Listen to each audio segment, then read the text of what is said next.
Hello students, welcome to online classes of Advanced Senior Secondary School मुंडाल। Class 9th में हम health and physical education पढ़ने जा रहे हैं और आज हम एक नया चैप्टर सेकंड चैप्टर जिसका नाम है व्यक्तिगत स्वास्थ्य का अर्थ एवं महत्व पढ़ने जा रहे हैं। तो इस लेसन में या चैप्टर में व्यक्ति के स्वास्थ्य से संबंधित जो व्यक्ति के खुद के स्तर तक सीमित होता है उसके बारे में हम पढ़ेंगे कि व्यक्ति अपने स्वास्थ्य की संभाल कैसे कर सकता है।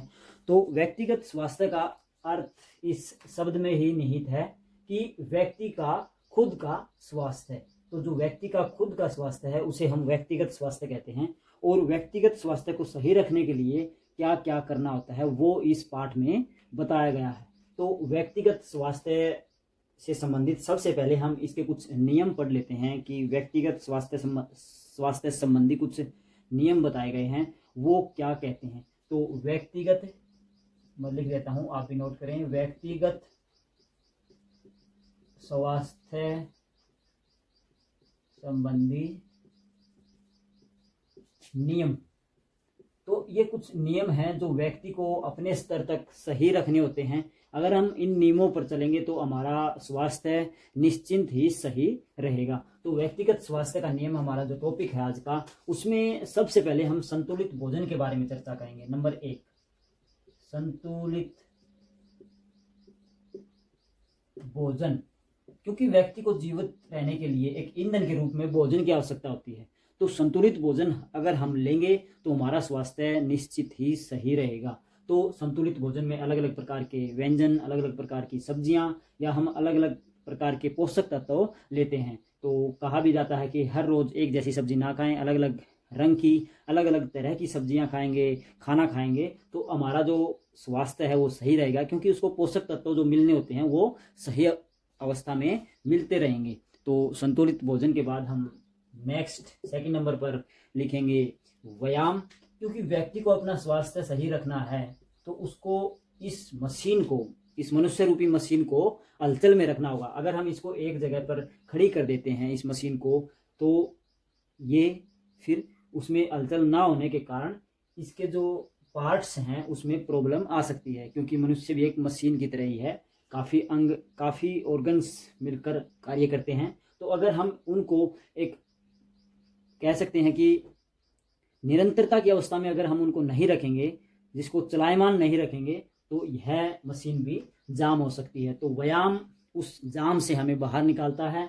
व्यायाम करने से काफ़ी अंगों में हलचल पैदा होती है और शरीर में एक नई स्फूर्ति और नई ताजगी का एहसास होता है। तो व्यायाम हमें अवश्य करना चाहिए अपने स्तर पर, क्योंकि यह व्यक्तिगत स्वास्थ्य को डायरेक्ट प्रभावित करता है। आगे लिखेंगे नंबर 3 पर, व्यायाम के बाद हमें कुछ आराम की जरूरत होती है, तो हमें वो भी करना चाहिए। व्यायाम ही जरूरी नहीं है, यहाँ कोई हम कोई कार्य कर रहे हैं, हार्डवर्क कर रहे हैं, उसके बाद भी हमें आराम या विश्राम व नींद कह सकते हैं हम, तो विश्राम व निद्रा की आवश्यकता होती है। तो विश्राम और जो निद्रा है, नींद है, वो हमें जो आगे आने वाला और कार्य है और हार्डवर्क जो हमें करना होता है उसके लिए तैयार करते हैं। एक नई स्फूर्ति के साथ, नई ताजेपन के साथ हम आगे फिर कार्य करने में सक्षम हो जाते हैं। तो विश्राम भी टाइम टू टाइम हमें करना चाहिए। आगे 4th नंबर पर हम लिखेंगे उचित आसन। उचित आसन, तो आसन से हमारा अभिप्राय वो नहीं है कि जो योग में आसन करते हैं या बाबा रामदेव जो योगासन करवाता है वो आसन नहीं है। आसन से हमारा अभिप्राय यहाँ पर है POSTURE, पोस्चर, कि शरीर की जो बनावट है, शरीर का जो एक प्रकार से हम कह सकते हैं ढांचा है, वो कैसे हम उसको यूज कर रहे हैं या कैसे हम उसको रख रहे हैं किसी निश्चित अवस्था में। तो आसन का अभिप्राय एक निश्चित अवस्था से है हमारा यहाँ पर। तो हमें कोई भी कार्य कर रहे हैं, हम उस कार्य के दौरान अपने शरीर का उचित आसन, उचित पोस्चर बना के रखना होगा। अगर हम पढ़ रहे हैं तो सही तरीके से बैठकर पढ़ें, अगर हम चल रहे हैं या खड़े हैं तो सही तरीके से चलें या खड़े रहें। तो आसन में अगर गड़बड़ होगी और वो निरंतर जारी रखेंगे हम, तो हमें उसकी आदत पड़ जाएगी और फिर हमारे जो अंगों में, खासकर अडियों में टेढ़ा मेढ़ापन या उनकी जो एक सही बनावट होती है उसमें खराबी आने की संभावना बढ़ जाती है। तो आसन भी हमें सही रखना होगा, चाहे बैठते हुए, चाहे सोते हुए, चाहे खाना खाते हुए, चाहे कोई भी हम लिखने का काम कर रहे हैं वो हो।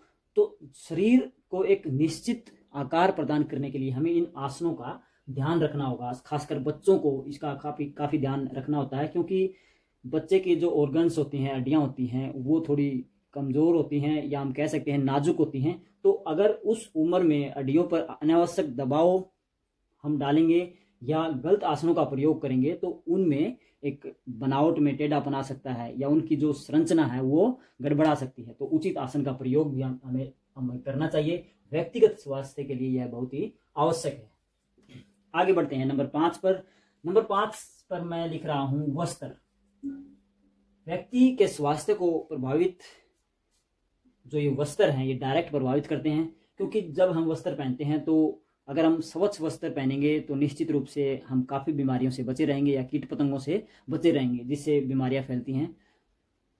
या फिर हम वातावरण के हिसाब से वस्त्र पहनेंगे तो भी हमारा स्वास्थ्य सही बना रहेगा। अगर हम सर्दियों वाले वस्त्र पहनेंगे तो हमें ठंड, जुकाम या बुखार होने का खतरा कम रहता है। अगर हम सर्दियों में गर्मियों वाले कपड़े या गर्मियों में सर्दियों वाले कपड़े पहन के खड़े हो जाएंगे या कहीं जाएंगे तो हमें प्रॉब्लम आ सकती है जो हमारे स्वास्थ्य को गड़बड़ा सकती है। तो वस्त्र भी हमें ध्यान से पहनने चाहिए। नंबर 6 पर हम लिखेंगे स्वच्छता।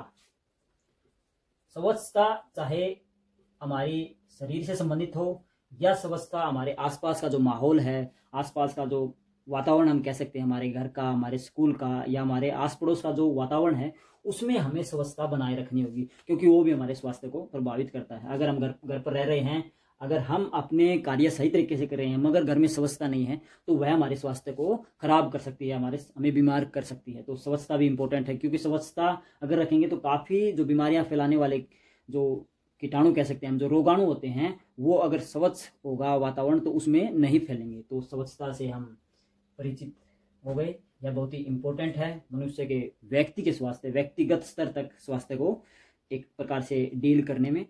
आगे बढ़ते हैं नंबर 7 पर। नंबर 7 पर हम लिखेंगे अच्छी आदतें। तो अच्छी आदतें व्यक्ति को अपनानी चाहिए। अच्छी आदतें अगर हम नहीं अपनाएंगे तो स्वास्थ्य निश्चित ही गड़बड़ा जाएगा। तो हमारे उठने, बैठने, सोने, खाना खाने, यहाँ तक कि पढ़ने और कार्य करने के भी एक निश्चित आदतें या हम कह सकते हैं टाइम टेबल हमें बनाना चाहिए। तो हमारा स्वास्थ्य सही चलता रहेगा और एक निश्चित व आवश्यक सुधार उसमें होता रहेगा। नंबर 8 और लास्ट हम टॉपिक डिस्कस करेंगे शरीर के अंगों की सफाई। तो शरीर के अंगों की सफाई हमें रखनी होगी, क्योंकि अगर हम अपने शरीर की ही सफाई नहीं करते तो हमारा व्यक्तिगत जो स्वास्थ्य है वो बिल्कुल ही गड़बड़ा जाएगा या हम बीमार हो जाएंगे। तो शरीर के अंगों की सफाई हमें करनी चाहिए, आँख, कान, नाक, बालों की। तो इस चैप्टर में यही बताया गया है मुख्य तौर पर कि शरीर के अंगों को हम सही रखकर अपने स्वास्थ्य को कैसे बढ़ा सकते हैं। उसके अलावा इसमें जो बाह्य कारण है वो भी जुड़े हुए हैं, जैसे वस्त्र कैसे पहनते हैं, वस्त्र के साथ साथ जो बाहरी स्वच्छता है वो भी हमारे स्वास्थ्य को प्रभावित करती है। तो हम अलग अलग टॉपिक के हिसाब से आगे जब इस चैप्टर को पढ़ना शुरू करेंगे तो उसमें अलग अलग बातें हम जानेंगे। तो बच्चों आज के लिए इतना ही, हम यहीं विराम लेते हैं। आप इसको अच्छे से नोट करें अपनी नोटबुक में और साथ ही साथ वीडियो को देखें और समझें। तो आज के लिए इतना ही, धन्यवाद।